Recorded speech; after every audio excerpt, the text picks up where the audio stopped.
안녕하십니까.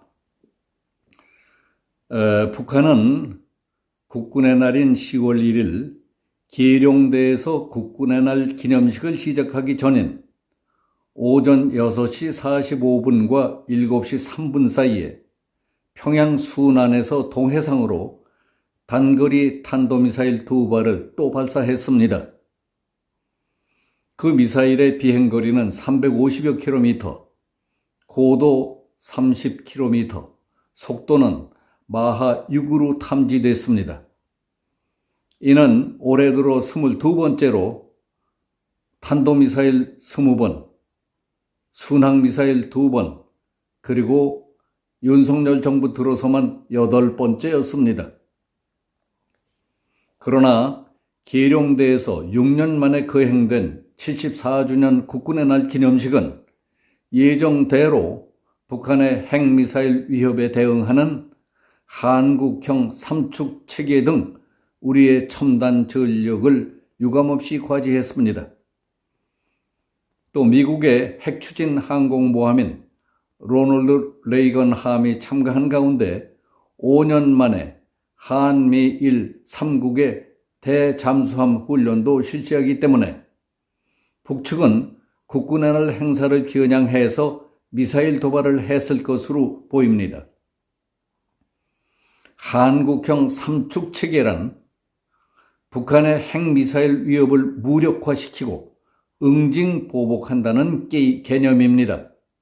즉, 핵미사일 발사 징후를 탐지해서 선제 타격한다는 킬체인, 발사된 핵미사일을 공중에서 요격하는 한국형 미사일 방어체계, 우리의 미사일로 상대를 응징하는 대량 응징보복으로 구성됩니다. 킬체인 능력 확보를 위해서 군 정찰위성을 전력화하고 F-35A 추가 도입 등이 추진됩니다. 북한 장사정포에 대응하기 위한 아이언돔 개발 완료 시점을 당초 2029년에서 2-3년 앞당깁니다. 북한 전 지역을 타격할 수 있는 고위력, 초정밀 미사일 등을 확충하고 특수전 부도의 정찰 타격 능력도 보강할 계획입니다. 전반기에는 연합연습과 연합야외기동훈련이 합쳐진 자유의 방패훈련이, 후반기에는 군사 분야의 연합연습과 정부의 을지연습이 합쳐진 을지 프리덤 쉴드 훈련이 각각 시행됩니다.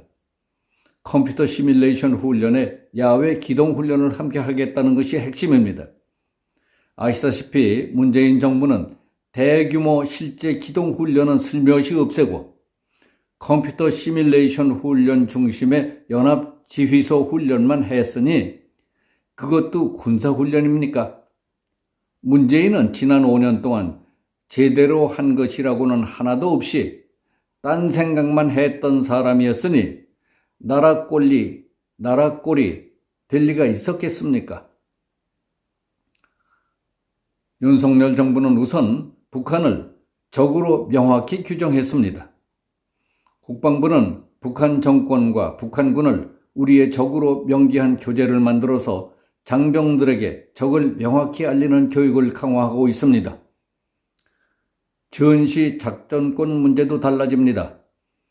문재인은 전시 작전권 전환을 가속화시키려는 데 중점을 두었지만 윤석열 정부는 한미 간의 정책적, 군사적 협의를 통해 이행 상황을 주기적으로 평가하고 점검하는 식으로 바꾸기로 했습니다.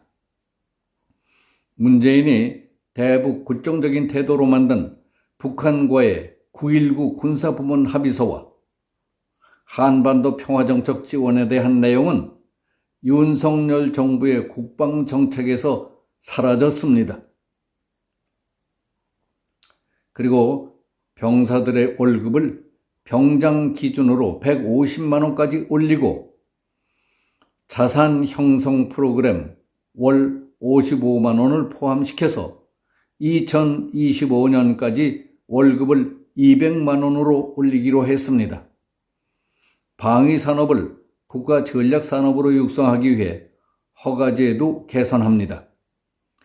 성주 사드기지 조기 정상화를 추진하고 일본과는 공통의 안보 이익과 가치에 부합하는 미래지향적 안보 협력을 발전시켜 나가겠다고 했습니다. 이 얼마나 든든하고 현실적이며 믿음직한 방침입니까? 이와 같은 배경과 자신감의 바탕 위에서 윤석열 대통령은 1일 충남 기해룡대 연병장에서 열린 제74주년 국군의 날 기념식에서 다음과 같이 말했습니다.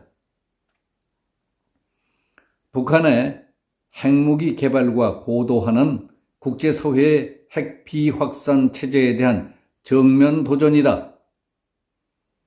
북한이 핵무기 사용을 하려 든다면 한미 동맹과 우리 군의 결연하고 압도적인 대응에 직면하게 될 것이라고 경고했습니다. 북한은 최근 핵무력 정책을 법제화하면서 대한민국의 생존과 번영을 위협하고 있습니다. 우리 군은 확고한 군사 대비 태세를 유지하며 북한의 어떠한 도발과 위협에도 우리 국민의 생명과 재산을 지켜낼 것입니다. 한미 양국은 확장 억제 전략 협의체를 통해 미국 전략 자산의 적시적 전개를 포함한 확장 억제 실행력을 더욱 강화했습니다. 그런 노력의 하나로 미 로널드 레이건 항모 강습단과 한미 연합 해상훈련을 실시했습니다. 앞으로 우리는 한미 연합 훈련과 연습을 보다 강화해서 북한의 도발과 위협에 강력히 대응하는 행동하는 동맹으로 다시 태어날 것이라고 강조했습니다.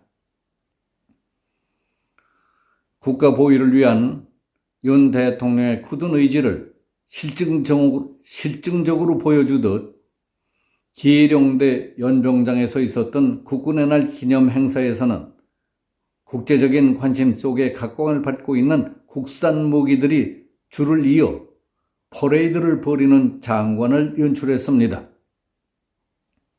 북한 핵무기에 버금가는 위력을 지신 괴물 미사일의 시험 발사 모습이 최초로 영상으로 공개된 데 이어서 230mm급 천무 다연장 로켓, 지대지 탄도미사일 에이테컴스, 현부 1, 2 등 타격용 무기가 주축이 된 킬체인, 한국형 미사일 방어, 대량 응징 보복으로 이어지는 삼축 체계가 위용을 과시했습니다.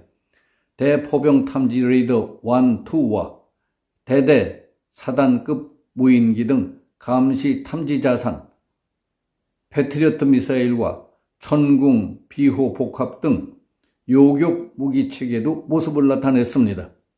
K2 흑표 전차, K9 자주포, 대전차 유도 무기 현궁, 한국형 상륙 돌격 장갑차 등 K 방산을 이끄는 대표 무기들도 함께 했습니다.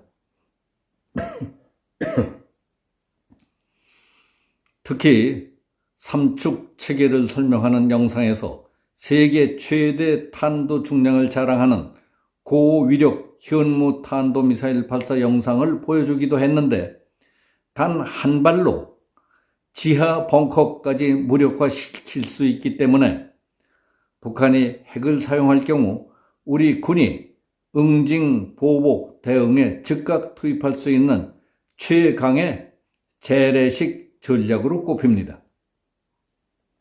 이 고위력 탄도미사일은 2020년 시험 발사에 성공했습니다.